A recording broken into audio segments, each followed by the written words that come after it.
The mashed potatoes were getting cold. The roast beef sat untouched. And the silence around my parents' dining table in suburban Cleveland felt heavier than the humid August air pressing against the windows. My brother Ethan cleared his throat. That sound, I should have known right then that something bad was coming. He always did that before dropping a bomb. Like the time he told our parents I'd crashed Dad's car when he was the one who did it. Or when he convinced them I stole money from Mom's purse to buy concert tickets he'd actually purchased. But this was different. "So, Marin," Ethan said, leaning back in his chair with that smug expression I'd learned to hate over 32 years. "Mom and Dad and I have been talking." I looked at our parents. Dad's eyes were fixed on his plate. Mom picked at her napkin, avoiding my gaze entirely. A sick feeling twisted in my stomach. "We've been talking about contributions," Ethan continued, drawing out the word like he was savoring it. "To this family. And honestly, Mom and Dad said you never contribute anything to this family." The words hung in the air like smoke. I felt my face flush hot, then cold. Around the table, nobody moved. Nobody defended me. My parents just sat there, silent witnesses to Ethan's execution. My hands gripped the edge of the table. I could have stood up right then. Could have walked out. Could have let them believe their twisted version of reality. But they had no idea what I'd already done for them. If you've ever had family twist the truth about you, drop O in the comments. Let me take you back 4 years. 4 long years that nobody at that dinner table wanted to acknowledge. It was November 2020. The world was falling apart, and so was my parents' financial security. Dad had lost his job at the manufacturing plant after 28 years. Mom's hours at the hospital got cut to part-time, and their mortgage, the one on the house where we'd grown up, where every Christmas morning happened, where Dad taught me to ride a bike in the driveway, that mortgage was 3 months behind. I remember the night Mom called me, crying. Actually crying, which she never did. She didn't ask for help directly. She never would. Instead, she just kept saying, "We might lose the house, Marin. After all these years, we might actually lose it." I was living in a cramped studio apartment in Columbus, working double shifts as a paralegal and picking up weekend gigs doing bookkeeping for small businesses. My apartment had a Murphy bed that didn't quite fold up right, a kitchen the size of a closet, and a view of a parking lot. But it was mine, paid for, and I was finally starting to save for something bigger. That night, I made a decision. I'd cover their mortgage, not just for a month or two, for however long it took. I set up automatic transfers, $1,200, every single month. I told the bank to make the payments look like they came from my parents' account so they wouldn't feel ashamed. I worked overtime until my eyes burned. I skipped vacations, every single one. While my friends posted pictures from beaches in Mexico and hiking trips in Colorado, I was at my desk, taking on extra clients, saying yes to every opportunity that paid. I canceled my gym membership. I stopped buying coffee out. I learned to meal prep on Sundays so I wouldn't be tempted by takeout during the week. I kept a manila envelope in my closet. Inside, bank statements, transfer receipts, notarized letters from the mortgage company confirming the payments. I told myself I was keeping it just in case, just to have proof that I'd done something good, something meaningful. I never told them it was me. I wanted them to think they'd figured it out on their own, that they'd managed to hold on to their dignity and their home. I thought maybe one day, when things were better, I'd tell them. We'd laugh about it over wine at Thanksgiving. Mom would cry happy tears and say, "You saved us, Marin. You really saved us." Instead, their reaction stunned me to the core. I set down my fork carefully. Too carefully. The kind of careful you use when you're trying not to explode. "Ethan," I said, my voice surprisingly steady, "do you know who's been paying Mom and Dad's mortgage for the last 4 years?" The table went dead silent. Even the grandfather clock in the hallway seemed to stop ticking. Ethan's smirk faltered. "What are you talking about?" "The mortgage, on this house. The one you're sitting in right now, eating food in, having this conversation in." I turned to my parents. "The mortgage that was going into foreclosure in 2020. The one you thought you were paying yourselves?" Mom's face went pale. Dad's fork clattered against his plate. "I've been covering it," I continued. $1,200 a month for 4 years. That's $57,600, if you're keeping track." "Ethan, that's my contribution." Ethan recovered quickly. He always did. "Oh, come on. That's not even possible. You live in that tiny apartment. How would you even—" "By working my life away while you were building your real estate portfolio with your wife's family money," I shot back. "By skipping every vacation, every luxury, every single thing I wanted so that Mom and Dad wouldn't lose their home." I waited for the gratitude, waited for my mother to reach across the table and squeeze my hand, waited for my father to finally look at me with pride instead of indifference. Instead, Dad cleared his throat. "Marin, we never asked you to do that." Mom nodded quickly.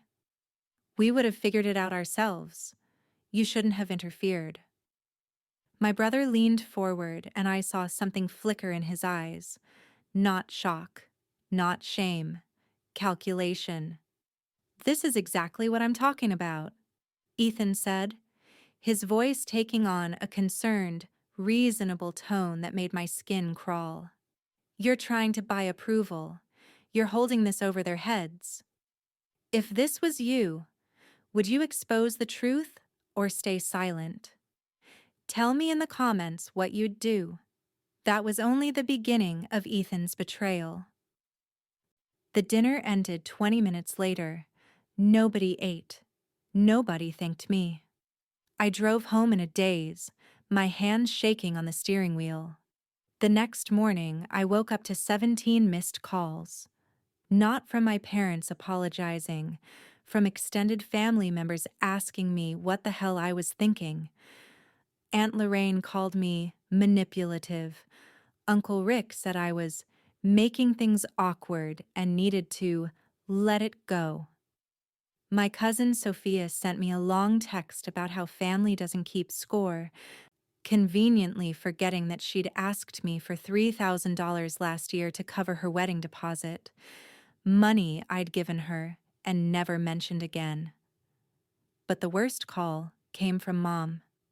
"Marin, you've put us in a terrible position," she said, her voice tight and cold. "People are asking questions. Ethan's upset. Your father hasn't slept." "Ethan's upset?" I couldn't believe what I was hearing. "Mom, I saved your house. For 4 years, I gave up everything to make sure you didn't end up homeless. And you're worried about Ethan's feelings?" "You made it about money," she said. "Family isn't supposed to be transactional." "Then why does Ethan get a pass? Why does he get to accuse me of not contributing when he's never lifted a finger to help you?" Silence on the other end. Then, "Ethan has his own family to think about, his own responsibilities. You're single, Marin. You don't understand the pressure he's under."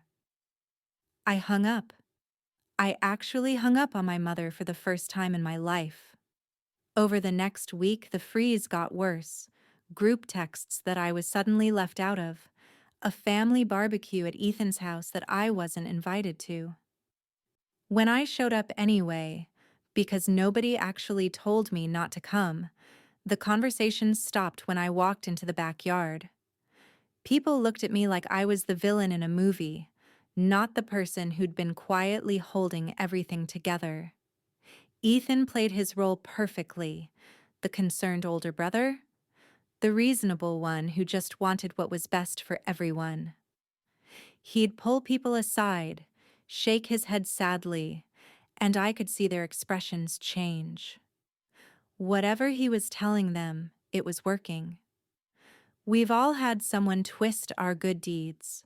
Tell me in the comments if you've lived this too. But what Ethan did next turned the entire family against me.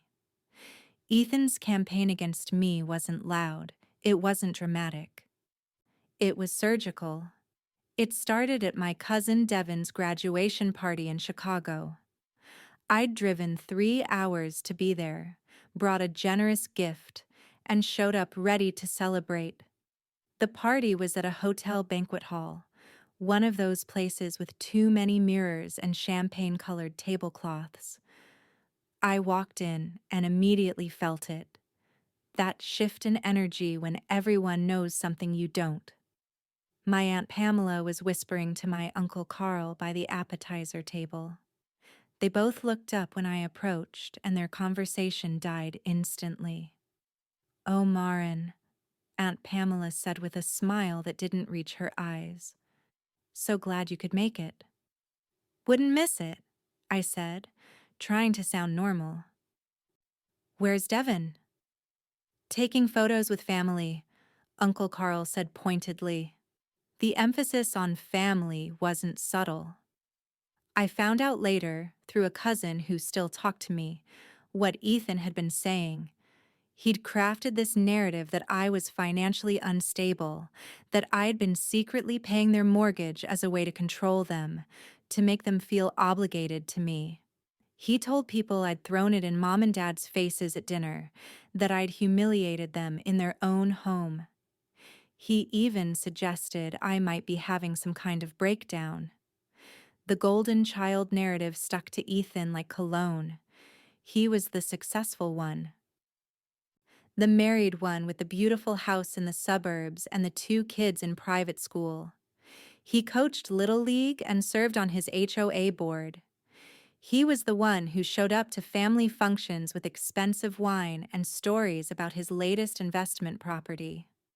Meanwhile, I was the weird single one in the tiny apartment who apparently couldn't handle her emotions. At the graduation party, I overheard my cousin Brittany talking to someone near the bathroom.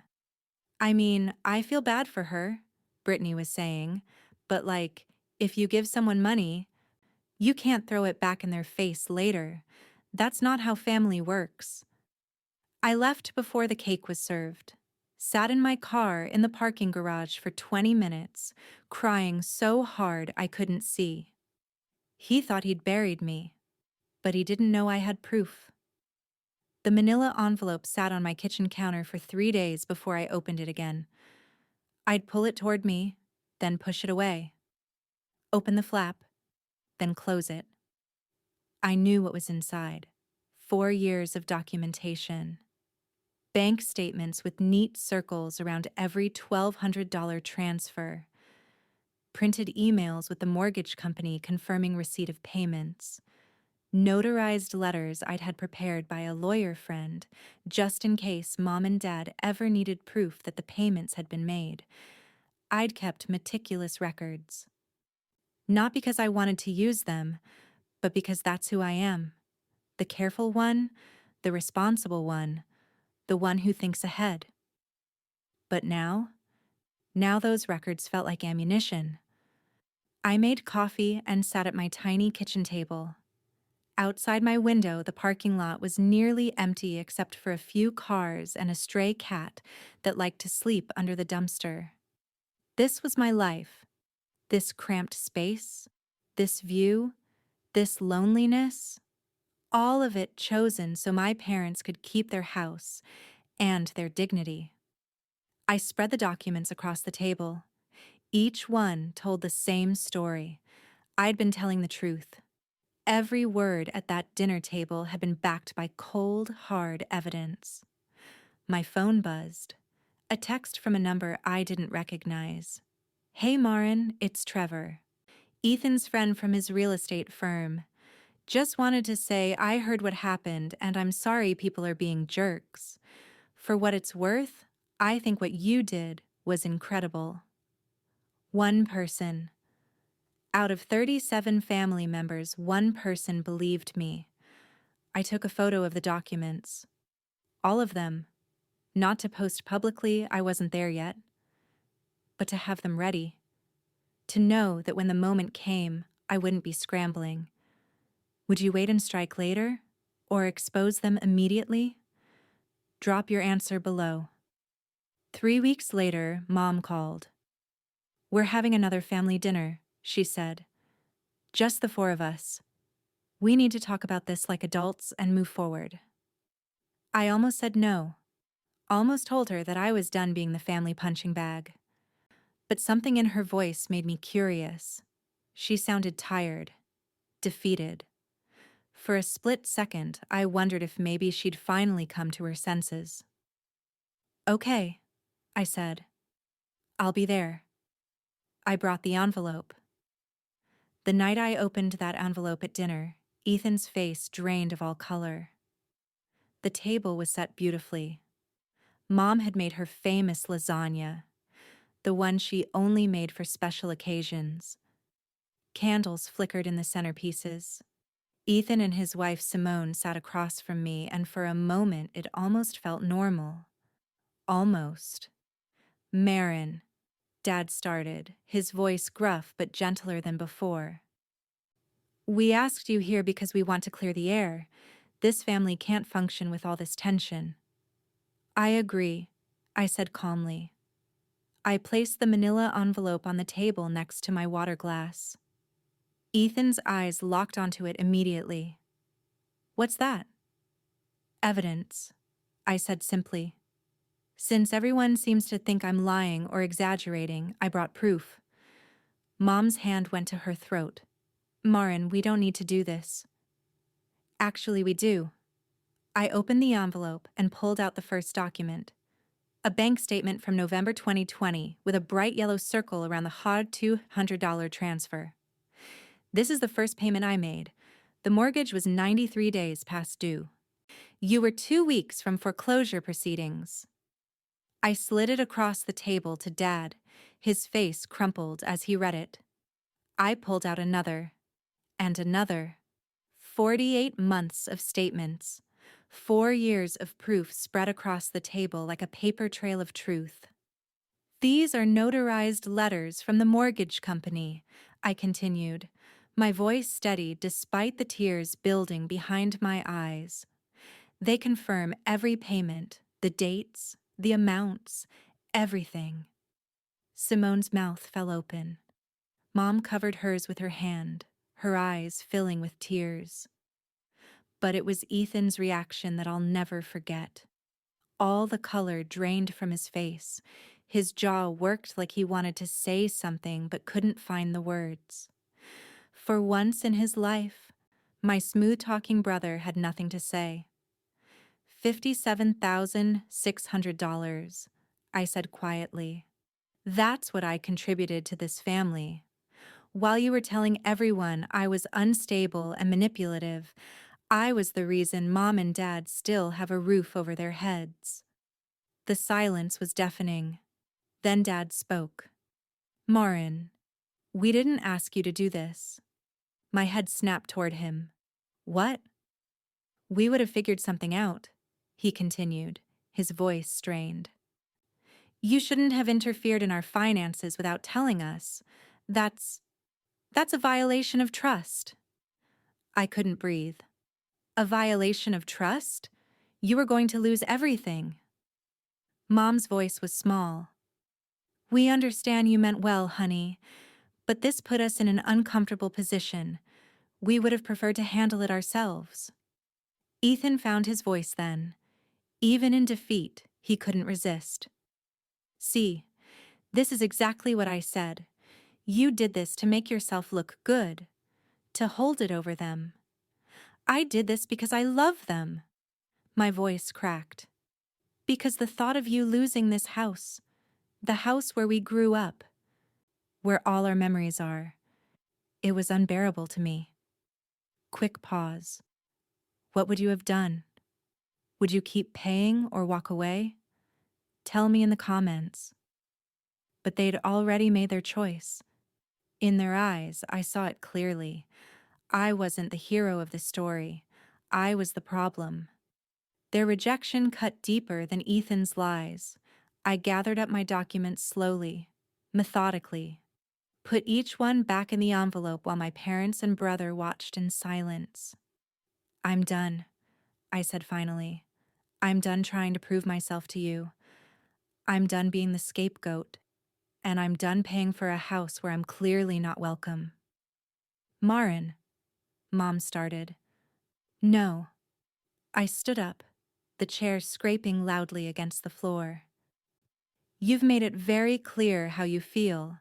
Ethan can do no wrong, and I can do no right, so I'm removing myself from the equation. I walked out of that house and didn't look back. Not when Mom called my name from the doorway. Not when I heard Dad's heavy footsteps on the porch behind me. I got in my car, drove to my tiny apartment, and immediately logged into my bank account. I canceled the automatic transfers. All of them, effective immediately. Then I blocked Ethan's number, then Simone's. Then I muted my parents in my phone. I couldn't quite bring myself to block them entirely, but I didn't want to see their calls or texts either. At the time, I didn't realize that dinner would be the last time we'd ever sit together as a family. The first few days were the hardest. I kept expecting to feel guilty, kept waiting for that voice in my head to say I'd made a mistake, that I should apologize and fix things. But that voice never came. Instead, I felt lighter. Like I'd been carrying a boulder on my back for 4 years and had finally set it down. My apartment didn't feel quite so small anymore. The parking lot view didn't seem quite so depressing. I started saying yes to things I'd been saying no to for years. Coffee with coworkers, a pottery class on Saturday mornings, a weekend trip to Nashville with my friend Keiko. My life became mine again. But in the quiet moments, late at night when I couldn't sleep, or early Sunday mornings when I used to call Mom, I felt the absence. The family-shaped hole that nothing could fill. 3 months passed without a word from any of them. Then my phone lit up with a call from Mom at 11 p.m. on a Tuesday. I stared at it for 3 rings before answering. Hello? Marin. Her voice was thick with tears. We got papers from the bank. They're foreclosing. They said we haven't made a payment in 3 months. Silence. Marin, please. We need help. We need you. And when the foreclosure papers arrived, the family finally understood. I didn't answer right away. I let her words hang in the air between us. The same way she'd let Ethan's accusations hang unanswered at that dinner table months ago. Marin? Mom's voice cracked. Did you hear me? We're going to lose the house. I heard you. Can you help us? Just until we figure something out? I closed my eyes. Took a deep breath. No. What? I said, no, Mom, I can't help you. But you were helping us before. You were paying. Before you didn't know it was me. Before you didn't accuse me of being manipulative and controlling. Before you didn't side with Ethan when he told everyone I was having a breakdown. My voice stayed calm, but my hands were shaking. Things are different now. Marin, please. We made mistakes, but we're family. You can't just abandon us. The irony wasn't lost on me. That's interesting, Mom. Because I seem to remember contributing $57,000 and being told I never contribute anything to this family. So which is it? Silence on the other end. "Put Dad on the phone," I said. Shuffling sounds, then Dad's voice. "Marin, we need to talk about this. Is Ethan helping?" A pause. He's he's got his own financial commitments, the investment properties, the kids' school. Right. His own family to think about, his own responsibilities. Isn't that what you said? I felt tears burning my eyes but kept my voice steady. Well, Dad, I have my own life to think about now. My own responsibilities. I'm sure you'll understand. I hung up before he could respond. Over the next 6 weeks, I heard through the grapevine from that one cousin who still talked to me about the fallout. The house went into foreclosure. Mom and Dad had to move into a small rental on the other side of town. The process was humiliating, public. Everyone in the family knew. And Ethan? The golden child who'd been so quick to judge me? He was suddenly the one everyone turned to for help. His investment properties weren't doing as well as he'd claimed.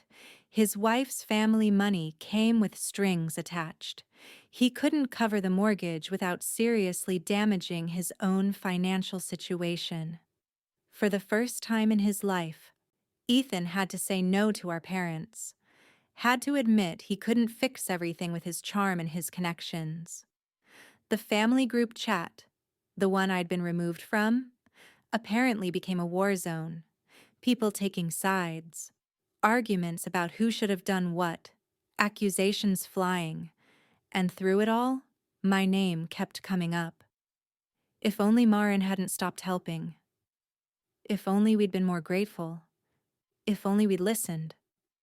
My cousin sent me screenshots, not to make me feel bad, but because she thought I deserved to know the truth was finally coming out. Aunt Lorraine, who'd called me manipulative, posted in the group, "I think we all owe Marin an apology. She was trying to help, and we turned on her." Uncle Rick admitted, "Ethan told me she was being controlling. I should have gotten her side first." Even Simone chimed in. "Maybe we were too quick to judge. What Marin did was actually really generous." Would you have stepped back like I did, or saved them again? Let me know in the comments what you'd choose.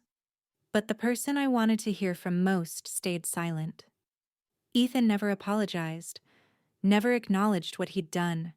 He just disappeared from the family conversations, nursing his wounds and his damaged reputation.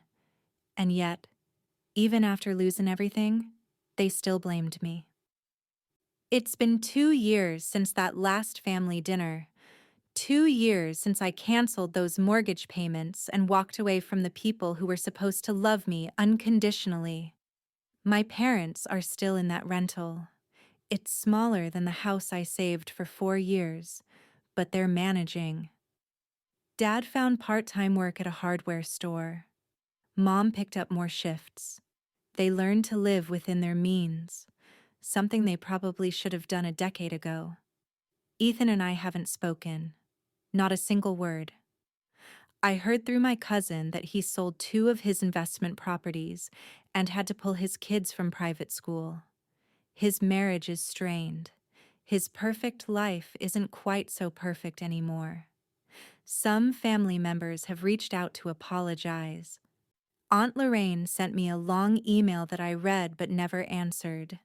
Uncle Carl left a voicemail saying he misjudged the situation. Even Mom tried calling a few times, though I still haven't picked up. I'm not holding on to anger anymore. That's the thing people don't understand about setting boundaries. It's not about revenge. It's not about making people suffer. It's about protecting yourself from people who will hurt you again and again if you let them. They said I never contributed anything to this family, but I gave more than anyone. I gave years of my life. I gave money I didn't have. I gave up dreams and vacations and the chance to build my own future, all so they could keep theirs. And when they needed me most, They chose to believe lies instead of truth. They chose comfort over gratitude. They chose the son who made them look good over the daughter who actually saved them. I live in a better apartment now. Still nothing fancy. A one-bedroom in a quiet neighborhood in Cleveland. But it has a real kitchen and a view of a park instead of a parking lot. I adopted a cat named Pepper who sleeps on my feet every night. I'm dating someone kind, a teacher named Marcus who brings me coffee on Sunday mornings and never makes me feel like I'm too much or not enough. I'm building something new, something that's mine, something that no one can take away or diminish or twist into a weapon against me. Sometimes I drive past the old neighborhood, past the house I saved, past the driveway where Dad taught me to ride a bike, and the porch where we used to sit on summer evenings. And I feel nothing. Not anger, not sadness. Just a quiet acknowledgement that those memories belong to someone I used to be.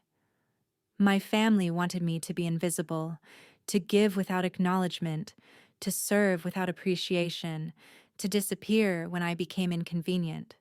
They wanted the contribution without the contributor. If you stayed till this point, you're my kind of people. Subscribe so you don't miss what happens next. Last month, I got a letter in the mail, my mother's handwriting on the envelope.